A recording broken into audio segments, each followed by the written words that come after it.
Bom dia, boa tarde, boa noite. Vamos começar mais uma aula de biologia voltada para os alunos da Escola Agrícola de Jundiaí.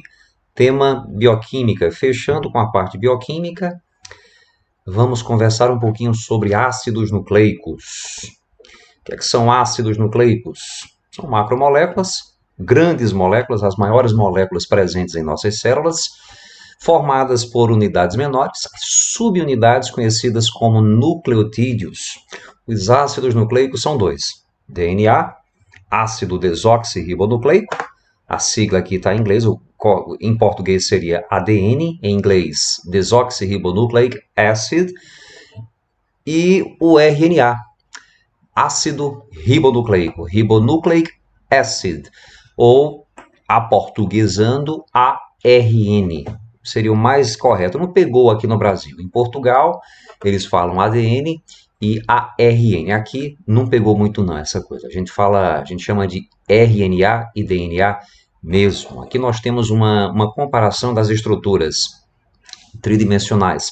Logicamente, aqui que nós temos construções artísticas da molécula de DNA e RNA, cujas proporções não foram respeitadas. O DNA é uma molécula muito maior em comparação ao RNA. Existem 3 tipos de RNAs e os 3 estão aqui. Todos os ácidos nucleicos são produzidos no núcleo. O DNA é produzido e permanece no núcleo, com exceção do DNA mitocondrial. No caso dos vegetais, também o DNA que está presente nos cloroplastos. No caso do RNA, ele é produzido, já que são 3 tipos, eles são produzidos no núcleo e migram para o citoplasma, que é lá onde eles trabalham, onde eles funcionam, né? O DNA, ele é responsável pelas nossas características. Nós temos olhos azuis, verdes, castanhos, cabelo crespo, liso, pele branca, parda, negra. Tudo isso está descrito no DNA. Propensão para algumas doenças, inclusive. Só que há uma interação entre o DNA e o meio circundante, não necessariamente o que está fora do nosso corpo. Esse meio pode ser até o meio intercelular. O RNA, como já dito, ele pode ser de 3 tipos. RNA mensageiro, que é o que carrega a informação genética do núcleo para o citoplasma. RNA ribossômico, aquele responsável pela formação das organelas responsáveis pela produção de proteínas, os ribossomos, e o RNA transportador, que está representado por essas coisinhas verdinhas que chegam aqui no ribossomo e trabalham aqui juntamente com o RNA ribossômico e com o RNA mensageiro para a produção das proteínas. Essa coisinha vermelha aqui que vocês estão vendo, isso aqui é a representação das proteínas que estão sendo produzidas. Vou fazer uma análise agora da composição química dos ácidos nucleicos. Eles são formados, como já dito, por elementos menores, que nós conhecemos como nucleotídeos. Então, estudando a composição química de um nucleotídeo, automaticamente a gente vai estar estudando quimicamente um ácido nucleico, seja ele RNA, seja DNA. Bom, todo nucleotídeo tem uma substância formada por carbono e nitrogênio, que a gente chama de base nitrogenada.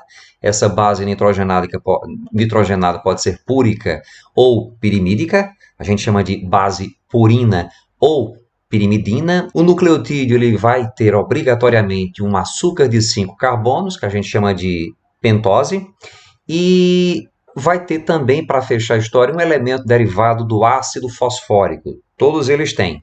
As bases púricas, que são adenina e guanina, elas têm 2 anéis carbônicos.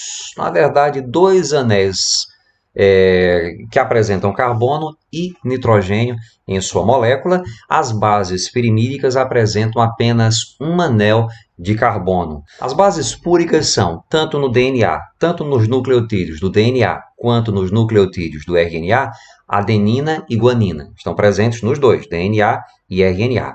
Já as bases pirimídicas, a citosina está presente tanto no DNA quanto no RNA. Agora, as bases pirimídicas dos nucleotídeos presentes no RNA apresentam uracila, enquanto os nucleotídeos do DNA, além da citosina, vão ter a timina. A pentose, ela também varia no DNA e no RNA. A pentose, o açúcar de 5 carbonos do RNA, é a ribose. No DNA, nós temos a desoxirribose. A diferença entre as duas é que a desoxirribose tem um átomo a menos de oxigênio. Ó, esse oxigênio aqui, ó, presente na ribose, não vai estar presente na desoxirribose. E o ácido fosfórico, como já dito, é igualzinho. O elemento derivado do ácido fosfórico, na verdade, o fosfato, ele é igualzinho tanto nos nucleotídeos de RNA quanto nos nucleotídeos de DNA. Outra coisa, outra diferença, não química, mas estrutural, eu acabei esquecendo de falar. O DNA, ele é formado por duas cadeias de nucleotídeos. Ó, uma cadeia de nucleotídeo ligada a outra cadeia através de ligações de hidrogênio, aquelas mesmas ligações de hidrogênio que ligam moléculas de água no espaço. O RNA não. Os 3 tipos de RNA apresentam apenas uma sequenciazinha de nucleotídeos, com exceção de alguns pontos do RNA transportador, ok? Então, só recapitulando o que foi dito, as bases púricas do DNA são adenina e guanina. Adenina sempre é representada com a letra A, guanina sempre é representada pela letra G, as iniciais. No RNA, as bases púricas também são adenina e guanina, não muda nada. No que diz respeito às bases pirimídicas ou pirimidinas, citosina presente no DNA e no RNA, no entanto, timina só está presente nos nucleotídeos de DNA, enquanto a uracila a substitui no RNA. Pentose, desoxirribose para o DNA, ribose para o RNA. Aqui uma representação da estrutura química, né, a fórmula estrutural de um nucleotídeo de um RNA, de uma molécula de RNA. Ribose, adenina, ácido fosfórico. Ao invés dessa adenina, a gente pode ter uracila, guanina e citosina. E aqui nós temos uma representação mais curta das duas cadeias de uma molécula de DNA. Na primeira cadeia, nós temos nucleotídeos de timina, guanina, citosina, adenina. Na segunda cadeia, nucleotídeos de adenina, citosina, guanina, timina. Percebam que os nucleotídeos de uma cadeia se colocam de modo invertido em comparação à segunda cadeia. Quer ver? Olha só. Olha para essa pentose aqui. Ó. Esse oxigênio aqui está voltado para cima. Tá? Na cadeia da direita, o oxigênio está voltado para baixo. Então é que fica meio analogamente falando, uma cadeia nucleotídica fica de pé, a outra fica voltada para baixo. Outra coisa, para fechar essa questão, a timina, ela se liga, a timina de uma das cadeias, de um dos filamentos de DNA, ela se liga à adenina da cadeia complementar, isso sempre acontece, sempre a timina vai estar ligada à adenina, através de duas ligações de hidrogênio, enquanto a guanina de uma cadeia, de um filamento do DNA, se liga à citosina da cadeia complementar através de 3 ligações de hidrogênio. Mais uma vez, sempre a timina se liga à adenina, sempre a guanina vai estar ligada à citosina. Se num filamento de DNA, no filamento da esquerda, como é o caso aqui, eu tenho timina em um determinado ponto, na posição correspondente e no filamento complementar eu teria obrigatoriamente adenina. É só lembrar do cantor Agnaldo Timóteo. Agnaldo sempre está junto de Timóteo. Ao mesmo tempo em que guanina está sempre ligada à citosina.